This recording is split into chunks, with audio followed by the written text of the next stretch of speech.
Easter, we've been exploring the words that Jesus spoke from the cross, and today we're going to explore his final words that he spoke before he died. The words, "Father, into your hands I commit my spirit." These words are recorded for us in Luke chapter 23, and we'll begin reading today in verse 44. It says, "It was now noon, and darkness came over the whole land until 3 in the afternoon. The sun stopped shining, and the curtain of the temple was torn in two.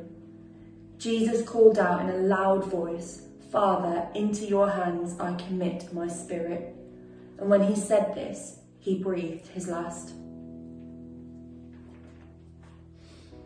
There are a few things that are revealed to us through these words that Jesus spoke. Firstly, Jesus addresses God as Father, which speaks of the intimacy of the relationship that Jesus had with God. Of course, this isn't the first time that we've seen Jesus speak this way. He often used the word Father to speak of God. He said, "I come from the Father and have come into the world." In John chapter 14, verse 31, he says, "I do exactly as the Father commanded me." In John 10, verse 30, he also says, "I and the Father are one." And in the Garden of Gethsemane, on the night before his crucifixion, he prayed, "Abba, Father, everything is possible for you. Take this cup from me, yet not what I will, but what you will." What is more amazing is that Jesus also taught his followers that we could have a relationship with God in this way too. He said, "When you pray, say, 'Our Father in heaven.'" He assured us that our Heavenly Father already knows our needs and that we too can entrust our lives to him because he cares.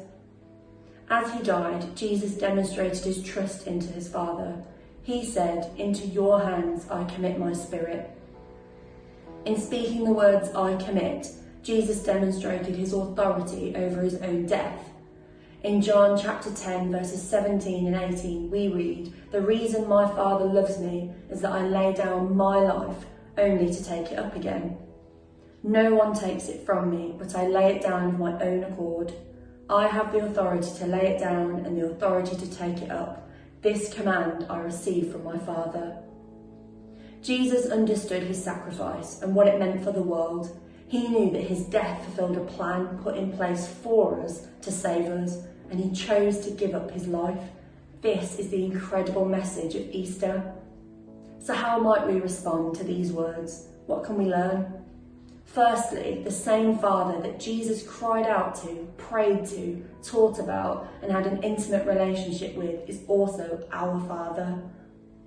Jesus opened the door for us to have a personal relationship with him too.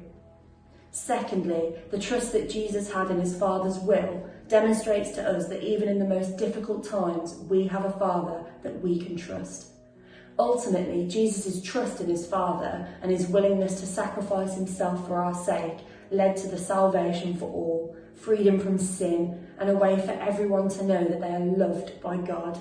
He changed the course of history. So why not spend some time today with your Heavenly Father? Put your trust in him because he knows you best.